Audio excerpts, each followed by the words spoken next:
So welcome to this week's edition of the Madison Challenge video blog. This week we have with us the director of the Shoreline Center for Holistic Health. Her name is Diane Berg, and she's a massage therapist. And she's with us. She's going to share with us a lot of the different things that they do here at the center. Holistic health is a very, very widely used area and branch of medicine, and it's there's a lot to it. And so, Diane, welcome. And I was wondering if you could share with us what it is the center is all about and how it all started. So, I know you're the director of the Holistic Health Center. Can you tell me how that all started? Well, a little over 20 years ago, I was fresh out of massage school and joined up with another massage therapist here on the Shoreline. There were very few of us at the time, and we opened an office here on the Guilford Green. We met a psychotherapist who was interested in whole body, mind-body issues and suggested that she rent with us too. And we realized we could no longer call ourselves Shoreline Holistic Massage Therapies. Yeah. So we realized what a great idea it was to offer people on the Shoreline access to all kinds of health care, all in one place where we could all work together and share amenities and share office space. Oh, that's great. I mean, just walking in here, you get a really good energy, a good feel. So Mm-hmm. I could tell that there's a lot of different types of therapies that go on here. So as a holistic health center, it really appears that you're trying to instill wellness in your clients. Can you tell me what that means to you as the director? When someone pays attention to all areas of their life, they're more apt to be well. Sometimes people only pay attention to the physical part, how much they exercise or how much they eat, but they forget about how they're bothered by the recent loss of a long-time animal companion, or the fact that an in-law may be ill, or the fact that there's money troubles. People really need to, and what we try to do is to try to help guide people without being intrusive and invasive, but trying to understand enough about a person's lifestyle and life circumstances to know how we can help them be stronger in each of the areas and therefore reach a level of wellness, because they'll be functioning at the higher level without losing sleep, without forgetting to eat, without forgetting to exercise, and all those things that don't add up to wellness. So we hear this word wellness come across it's all over the media, it's everything. If you Google it, it's everywhere. Is it, to you, is it a technique? Is it a concept, or is it a whole belief system? Wellness should be a way of life, but none of us is perfect. Wellness, if you want to get real scientific about it, probably is often just referred to as the absence of illness.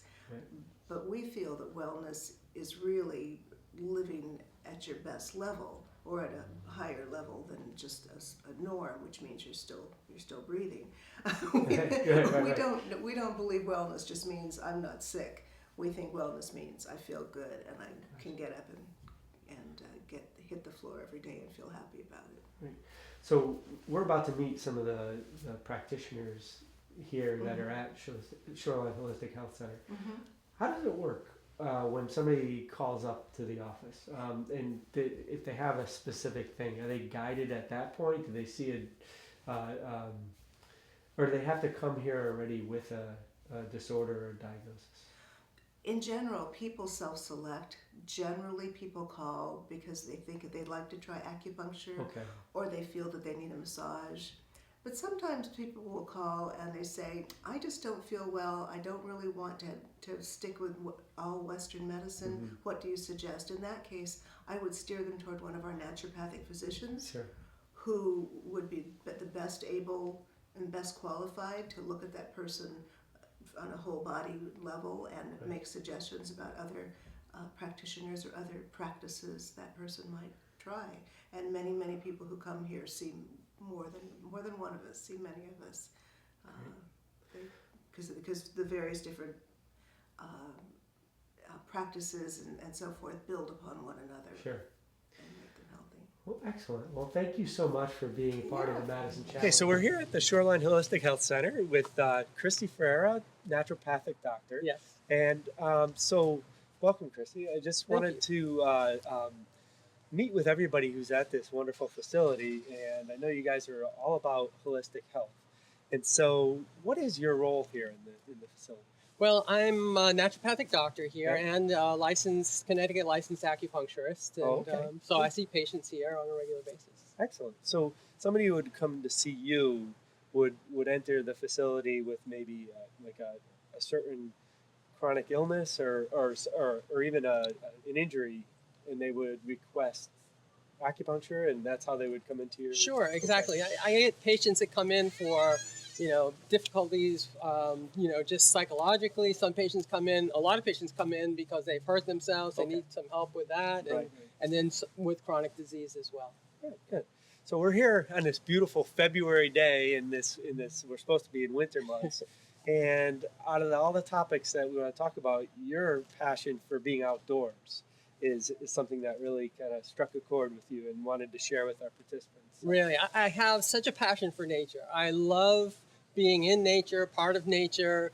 I love being outdoors. And I think that it's not just my love of it, but it makes me feel better. When I'm outside, when I'm outdoors, when I'm hiking, I just feel better. And there have been a lot of research studies that have shown the benefits of being in nature. We all know about seasonal affective disorder and how being, sort of cabin fever it was called, because we were locked inside and we really had a decrease in our mood. Well, it's been shown that being out in nature really can help to alleviate that seasonal affective disorder. But even all year round, our mood is elevated. Psychologically, we just feel better. That's just one thing. Another thing that new research has come out on being out in the woods. You've probably noticed that trees and plants don't degrade in nature.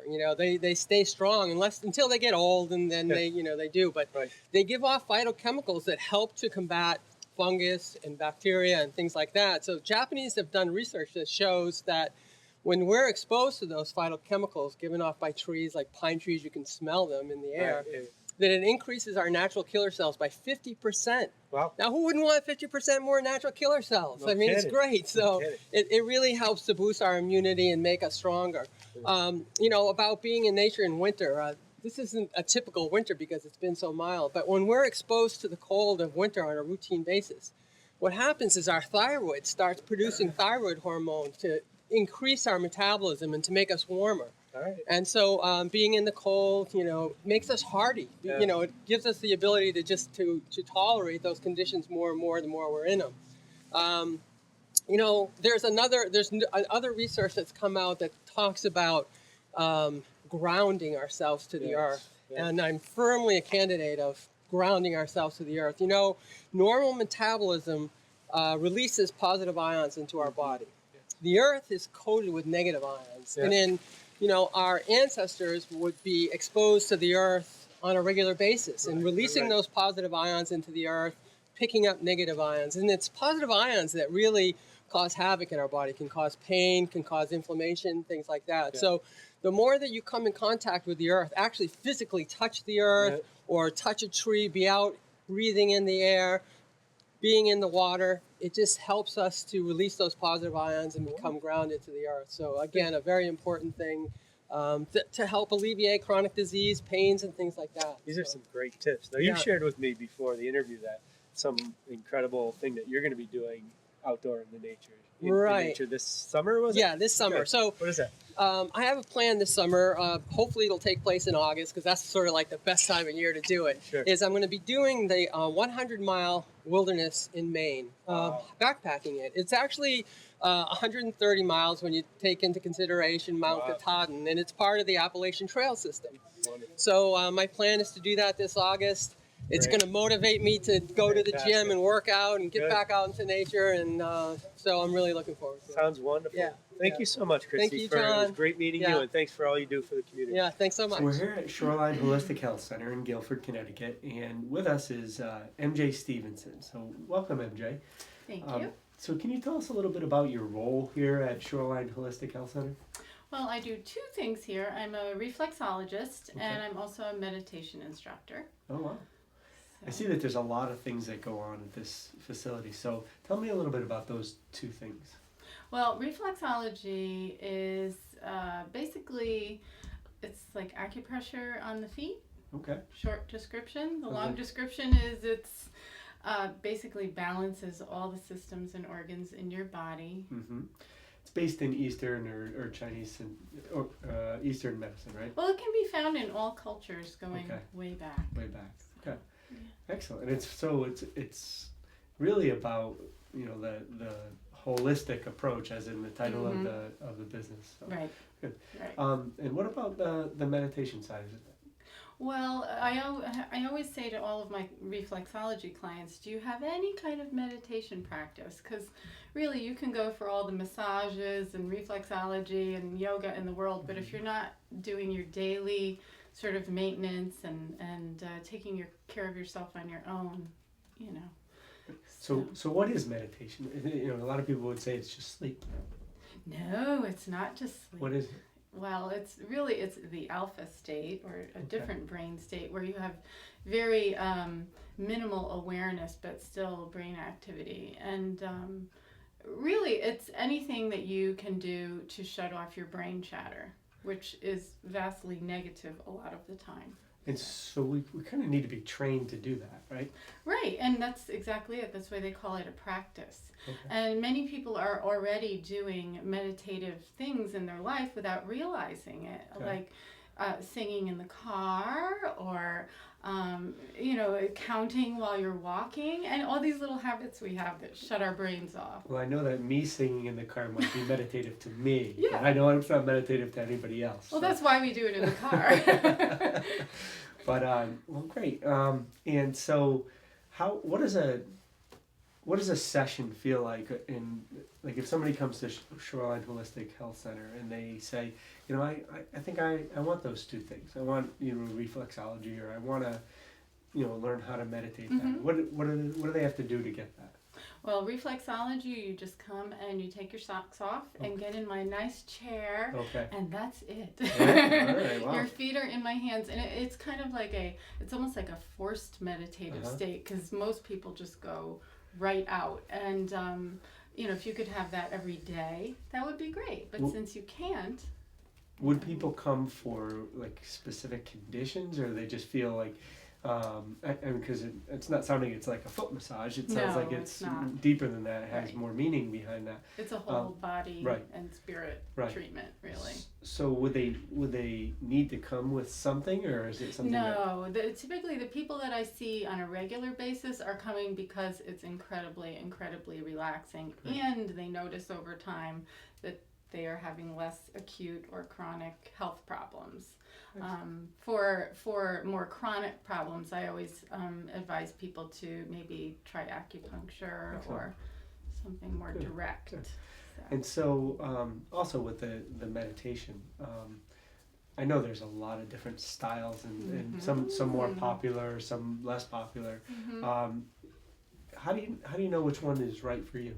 Well, that's what I do have a group here that I'm running through the end of March. We have a Okay. weekly group on Thursdays where we're just exploring all different kinds of meditation. Great. I have a booklet and a website where I basically try to guide people to find the thing that works for you, because you are not going to stick with it if it's Right. not something that's suited to you. Like if you have trouble visualizing things in your mind, you're not going to want to do that kind of meditation. If you're very active and you can't sit still, you can meditate while you're walking, while you're exercising, while you're swimming, while you're dancing. Yeah. It's just more being aware of what's going on in your mind while you're doing the activity, and either trying to keep it neutral or positive, and just putting that little bit of time in every day is really valuable compared to the 24 hours of crappy thinking you might be doing. And I see the name of the website is 5minutes-to-a-better-world.com. That's right. So you're saying that if we meditate 5 minutes a day, no matter what, so I would It's imagine money in the bank. it's more the consistency of it, not missing a day of it. than it is. Yeah, it is. Yeah. I show up no matter what Yeah. to do my various little habits, and the more the better, Yeah. because it really just sort of gets you out of your own way, Yeah. so that you can connect with, you know, your dreams and your Yeah. the good people that are out there, the good circumstances. And if you're in a terrible frame of mind, Yep. you're probably going to walk right by and not pick up on those things. Excellent. Well, that was very helpful. Thank you for sharing that with our participants, and thank you, Jen, for Thank you very much. everything you do. So, Diane, thank you again for contributing to Madison Challenge. But would you do me a favor and share with our participants what their weekly extra credit points are for this week? Okay. This week, if you try one new exercise, you can get 5 additional points. So think what would be good for you and go out and try it.